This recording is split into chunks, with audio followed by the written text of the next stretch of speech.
If you're taking a cruise out of San Diego, you've made the perfect choice.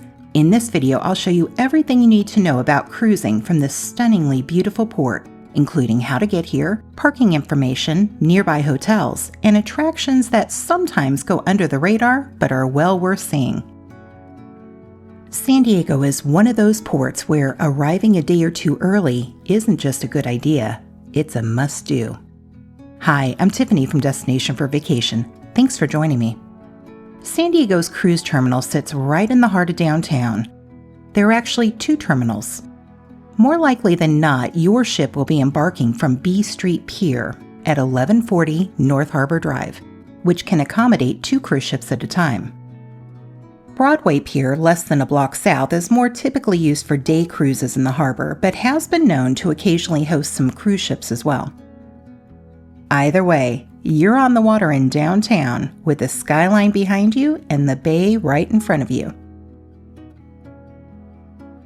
And this is probably one of the most convenient ports to sail from if you're flying in. It's only about 2.5 miles from the San Diego International Airport, a 10-minute drive under normal traffic conditions. The airport and the cruise terminal are both located on North Harbor Drive. You can actually watch planes taking off and landing from your cruise ship. Quick tip, as you're descending into San Diego, make sure to look out the window. If you're seated on the left side of the plane when you're facing the front, you'll get a great view of the downtown area and the ships in the harbor. If you're on the right, look out for the distinctive buildings at Balboa Park, which was built for the 1915 Columbian Exposition and is beautifully lit up at night. Because the port is downtown, you have a lot of hotel options within walking distance or a short ride away. 3 hotels are literally just across the street from the cruise terminal: the Wyndham San Diego Bayside, the Spring Hill Suites by Marriott, and the Intercontinental San Diego. If you want to be in the middle of all the nightlife action, the Gaslamp Quarter is just a few blocks away and has several strong hotel options. Little Italy is also within easy reach, and if you enjoy walking to dinner, that neighborhood is a great choice. If you'd rather take the scenic route by rail instead of flying to San Diego, the Santa Fe Depot is just 2 blocks away from the cruise terminal. Housed in a beautiful Spanish colonial revival building that was built in 1915, it's the main Amtrak station in San Diego and still operates as the city's main rail hub. Amtrak's Pacific Surfliner runs along the coast through Los Angeles and all the way up to San Luis Obispo. So if you want to add on a few days in LA or travel up the California coast by train before or after your cruise, it couldn't be more convenient. The Coaster Commuter Rail is also based here, connecting downtown San Diego all the way up to Oceanside in North County. And the San Diego Trolley, a convenient way to get around town, also has a stop right at this depot. If you're driving directly to the port to drop someone off, unless there's construction or an accident, your GPS will probably direct you to take the 5 freeway. If you're on the 5 south, you'll be advised to take exit 17 for Front Street, make a right onto Ash, and a left onto North Harbor Drive. But I've learned from experience that you might sit for several lights at that North Harbor light because the traffic on North Harbor is too backed up for you to merge into. So to avoid that issue, another option is to get off the freeway and exit early at exit 18A Sassafras towards the San Diego Airport, merge onto Kettner Boulevard, make a right onto West Hawthorne Street, and then a left onto North Harbor Drive, where it will be a lot easier to do so. Then it's a straight drive for 8 more blocks. If you're on the 5 north, it's a similar route. Take exit 17A for West Hawthorne Street, where you'll bear left towards the airport. Drive about 6 blocks west and make that turn onto North Harbor Drive. Drive straight for 8 blocks and you're right at the terminal. Unlike many other cruise terminals, there's no large dedicated on-site long-term parking lot offered for cruise passengers, so you'll want to plan ahead. Fortunately, with the airport nearby, there are lots of parking options. The most convenient covered parking is just across the street. The Brick North Garage is right below the Spring Hill Suites, and the Brick South Garage is under the Intercontinental Hotel. Both are run by Ace Parking and operate around the clock. At the time of this recording, those garages charge $25 a day when reserving in advance. The Wyndham also offers parking, not all covered, at an advanced ticket rate of $30 a day. If you're interested in these lots, be sure to book as early as possible, as they frequently sell out. There are lots of other options that may not be within walkable distance but offer free shuttle service. In general, the daily rate's lower when you book ahead. If you're going on a 7-night cruise, those dollars quickly add up, so it's worth shopping around before you go and booking a few weeks in advance, especially if you're sailing during a busy departure season. Whether you're flying in or parking in an off-site lot, if you're using a transfer service, a shuttle, or even a rideshare to get to the port, make sure to build in extra time when 2 ships are loading on the same day. Cruise lines often send a letter to warn passengers ahead of time when more than one ship will be at port, and are a little more stringent about arrival times. There's not much space to drop off and pick up passengers, so the traffic around North Harbor Drive can get very congested on those days. Given its downtown location, it's always a good idea to add at least 30 minutes to whatever you think your travel time will be, if you want to be dropped off directly at the port. But once you're there, there's so much to see and do. If you have the option, I really recommend adding on a few days onto your trip to explore San Diego. One of the most popular things on the Embarcadero is the USS Midway Museum, and it's just steps away from the cruise terminal. The Midway was the longest-serving American aircraft carrier of the 20th century. She was commissioned in 1945 and served all the way until 1992. Today, she's a floating museum with dozens of aircraft. Even if you only have a couple of hours, it's well worth visiting. Also right along the waterfront at the Broadway Pier, Flagship Cruises offers harbor tours of San Diego Bay. Choose from a 1-hour tour of either the North or South Bay, or a 2-hour full bay tour that covers both, usually at a discounted price.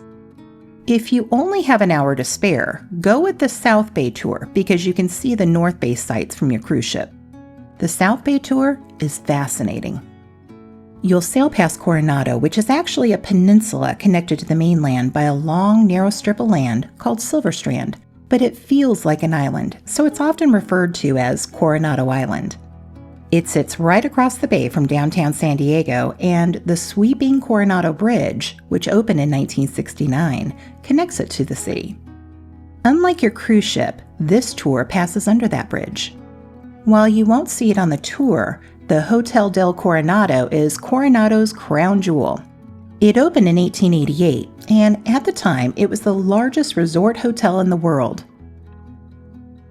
The building is Victorian, with that unmistakable red roof, and it's been designated both a California Historical Landmark and a National Historical Landmark. L. Frank Baum, the author of Wizard of Oz, designed the chandeliers in the crown room.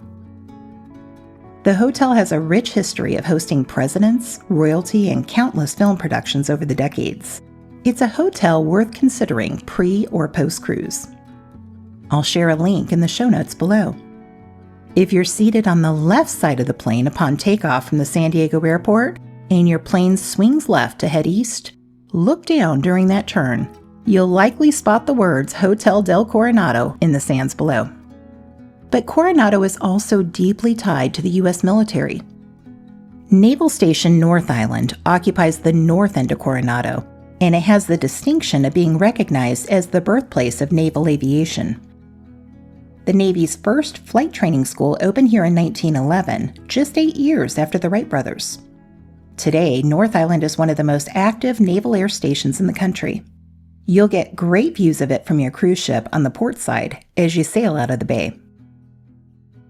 As the flagship tour continues, you'll get a semi-close-up look at the Naval Amphibious Base Coronado, the primary West Coast training ground for Navy SEALs.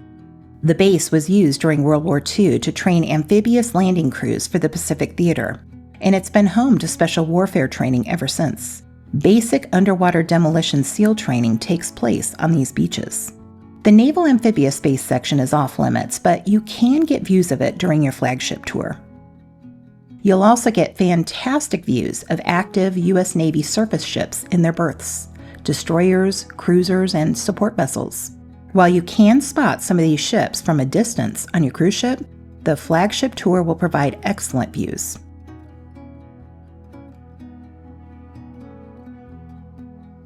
As I mentioned earlier, Flagship's North Bay tour takes you past the same sites you'll see on your cruise ship as you leave the harbor, so you can easily skip this itinerary. But sometimes it's just a few dollars more for the 2-hour sailing, which combines the North and South Bays, so it's well worth considering. Once your cruise ship leaves the terminal and heads out of the harbor, you'll have a front row seat to one of the most impressive port departures in North America. Get outside on the top decks for this because there's plenty to see on both sides of your ship. As your ship backs up to turn around, you'll have a great view of the Embarcadero and the Maritime Museum, home to the Star of India, the world's oldest active sailing ship.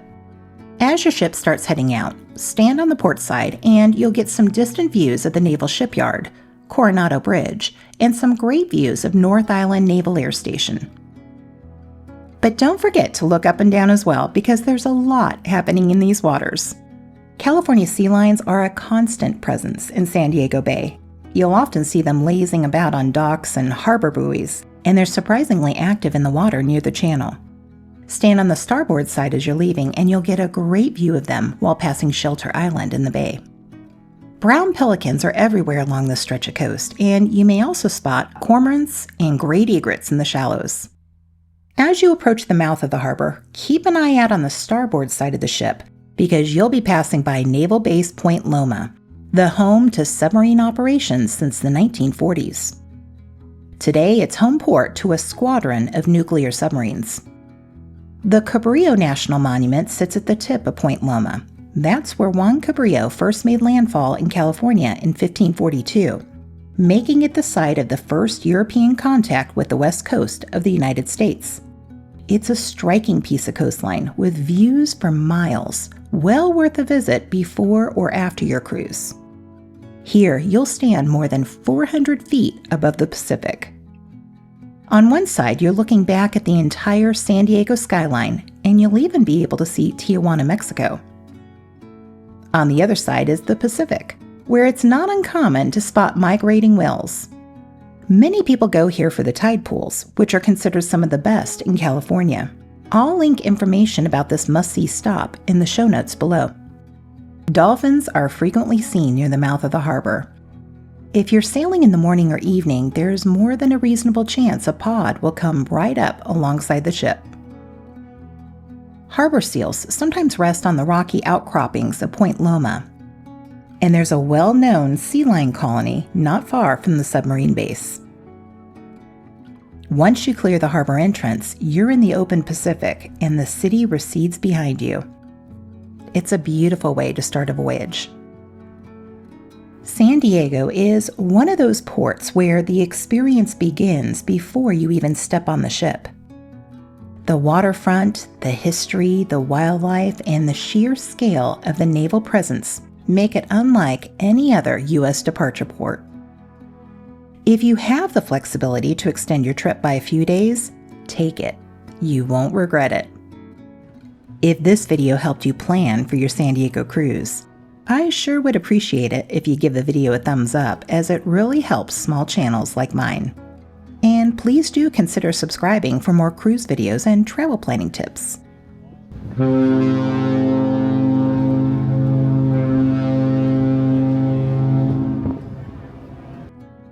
Thanks for watching. I hope you can join me again soon in one of these videos. Until then, here's hoping your next adventure is just around the corner.